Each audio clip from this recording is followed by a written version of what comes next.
आप सभी का मेरे चैनल में स्वागत है। आज मैं आपको बताऊंगी प्रदोष व्रत कथा। प्राचीन काल में एक गरीब पुजारी हुआ करता था। उस पुजारी की मृत्यु के बाद उसकी विधवा पत्नी अपने भरण पोषण के लिए पुत्र को साथ लेकर भीख मांगती हुई शाम तक घर वापस आती थी। एक दिन उसकी मुलाकात विदर्भ देश के राजकुमार से हुई, जो कि अपने पिता की मृत्यु के बाद दर दर भटकने लगा था। उसकी यह हालत पुजारी की पत्नी से देखी नहीं गई। वह उस राजकुमार को अपने साथ अपने घर ले आई और पुत्र जैसा रखने लगी। एक दिन पुजारी की पत्नी अपने साथ दोनों पुत्रों को शाली लेया ऋषि के आश्रम ले गई। वहां उसने ऋषि से शिव जी के प्रदोष व्रत की कथा एवं विधि सुनी तथा घर आकर अब वह भी प्रदोष व्रत करने लगी। एक बार दोनों बालक वन में घूम रहे थे। उनमें से पुजारी का बेटा जो घर लौट गया, परंतु राजकुमार वन में ही रह गया। उस राजकुमार ने गंधर्व कन्याओं को क्रीड़ा करते हुए देखा तो उनसे बात करने लगा। उस कन्या का नाम अश्वमती था। उस दिन वह राजकुमार घर देरी से लौटा। राजकुमार दूसरे दिन फिर से उसी जगह पहुंचा। वहां आयुष्मती अपने माता पिता से बात कर रही थी। अभी आयुष्मती के माता पिता ने उस राजकुमार को पहचान लिया तथा उससे कहा कि आप तो विंध्यव नगर के राजकुमार हो ना, आपका नाम धर्मगुप्त है। अश्वमनी के माता पिता को वह राजकुमार पसंद आ गया। उन्होंने कहा कि शिवजी की कृपा से हमें अपनी पुत्री का विवाह आपसे करना चाहते हैं। कृपया आप इस विवाह के लिए तैयार हैं? राजकुमार ने अपनी स्वीकृति से दी तो उस दोनों का विवाह संपन्न हुआ। बाद में राजकुमार ने गंधर्व की विशाल सेना के साथ विदर्भ पर हमला किया और घमासान युद्ध कर विजय प्राप्त की तथा पत्नी के साथ राज्य करने लगा। वहां उस महल में वह पुजारी की पत्नी और पुत्र को आदर के साथ ले आया तथा साथ रहने लगा। पुजारी की पत्नी तथा पुत्र के सभी दुख व दरिद्रता दूर हो गई और वे सुख से अपना जीवन व्यतीत करने लगे। एक दिन आयुष्मती ने राजकुमार से इन सभी बातों के पीछे का कारण और रहस्य पूछा। तब राजकुमार ने आयुष्मती को अपने जीवन की पूरी बात बताई और साथ ही प्रदोष व्रत का महत्व और व्रत से प्राप्त फल से भी अवगत कराया। उसी दिन से प्रदोष व्रत की प्रतिष्ठा व महत्व बढ़ गया तथा मान्यता अनुसार लोग यह व्रत करने लगे। कई जगहों पर अपनी श्रद्धा के अनुसार स्त्री पुरुष दोनों ही ये व्रत करते हैं। इस व्रत को करने से मनुष्य के सभी कष्ट और पाप नष्ट होते हैं एवं मनुष्य को अभीष्ट की प्राप्ति होती है। तो इसीलिए आपको भी प्रदोष व्रत करना चाहिए। ये व्रत भगवान शंकर जी को समर्पित होता है और ये व्रत करने से आपके घर और आपके मन में सुख शांति सब अर्पण होगी। और अगर आपको मेरी कथा अच्छी लगी हो तो लाइक और सब्सक्राइब ज़रूर करें। Thank you.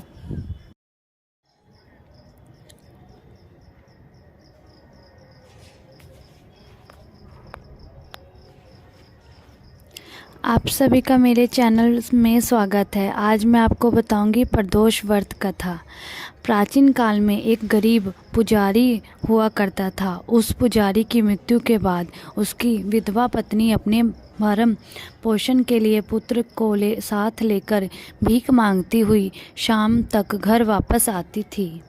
एक दिन उसकी मुलाकात विदर्भ देश के राजकुमार से हुई, जो कि अपने पिता की मृत्यु के बाद दर दर भटकने लगा था।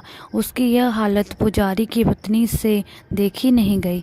वह उस राजकुमार को अपने साथ अपने घर ले आई और पुत्र जैसा रखने लगी। एक दिन पुजारी की पत्नी अपने साथ दोनों पुत्रों को शाली लेया ऋषि के आश्रम ले गई। वहां उसने ऋषि से शिव जी के प्रदोष व्रत की कथा एवं विधि सुनी तथा घर आकर अब वह भी प्रदोष व्रत करने लगी। एक बार दोनों बालक वन में घूम रहे थे। उनमें से पुजारी का बेटा जो घर लौट गया, परंतु राजकुमार वन में ही रह गया। उस राजकुमार ने गंधर्व कन्याओं को क्रीड़ा करते हुए देखा तो उनसे बात करने लगा। उस कन्या का नाम अश्वमती था। उस दिन वह राजकुमार घर देरी से लौटा।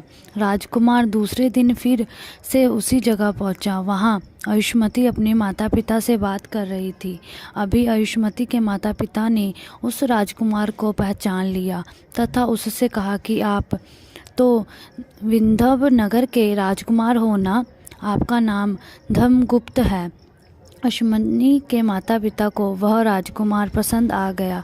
उन्होंने कहा कि शिवजी की कृपा से हमें अपनी पुत्री का विवाह आपसे करना चाहते हैं। कृपया आप इस विवाह के लिए तैयार हैं?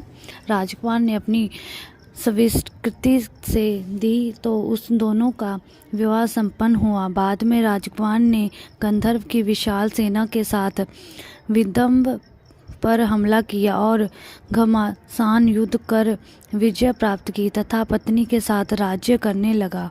वहां उस महल में वह पुजारी की पत्नी और पुत्र को आदर के साथ ले आया तथा साथ रहने लगा।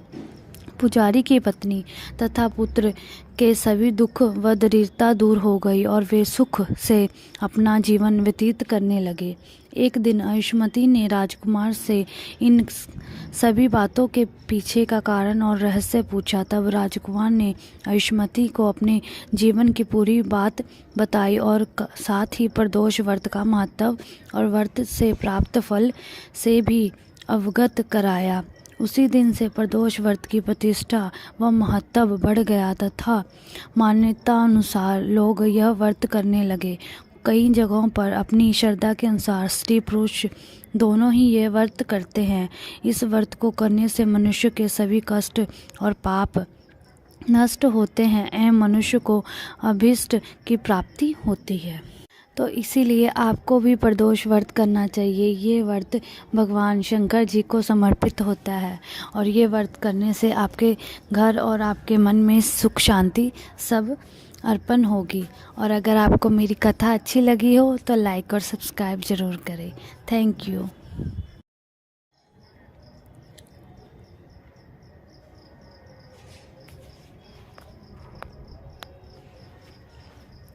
आप सभी का मेरे चैनल में स्वागत है। आज मैं आपको बताऊंगी प्रदोष व्रत कथा। प्राचीन काल में एक गरीब पुजारी हुआ करता था। उस पुजारी की मृत्यु के बाद उसकी विधवा पत्नी अपने भरण पोषण के लिए पुत्र को साथ लेकर भीख मांगती हुई शाम तक घर वापस आती थी। एक दिन उसकी मुलाकात विदर्भ देश के राजकुमार से हुई, जो कि अपने पिता की मृत्यु के बाद दर दर भटकने लगा था।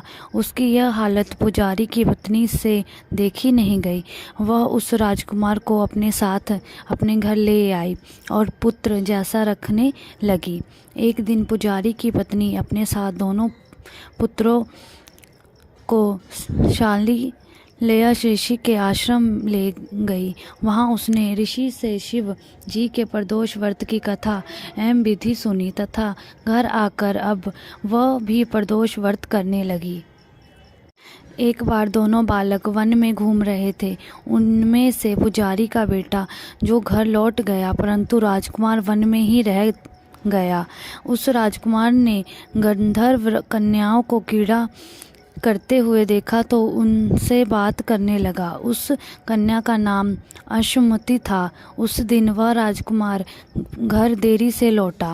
राजकुमार दूसरे दिन फिर से उसी जगह पहुंचा। वहां आयुष्मती अपने माता पिता से बात कर रही थी। अभी आयुष्मती के माता पिता ने उस राजकुमार को पहचान लिया तथा उससे कहा कि आप तो विंध्यव नगर के राजकुमार हो ना? आपका नाम धर्मगुप्त है। अश्वनी के माता पिता को वह राजकुमार पसंद आ गया। उन्होंने कहा कि शिवजी की कृपा से हमें अपनी पुत्री का विवाह आपसे करना चाहते हैं। कृपया आप इस विवाह के लिए तैयार हैं? राजकुमार ने अपनी स्वीकृति से दी तो उस दोनों का विवाह संपन्न हुआ। बाद में राजकुमार ने गंधर्व की विशाल सेना के साथ विदंब पर हमला किया और घमासान युद्ध कर विजय प्राप्त की तथा पत्नी के साथ राज्य करने लगा। वहाँ उस महल में वह पुजारी की पत्नी और पुत्र को आदर के साथ ले आया तथा साथ रहने लगा। पुजारी की पत्नी तथा पुत्र के सभी दुख व दरिद्रता दूर हो गई और वे सुख से अपना जीवन व्यतीत करने लगे।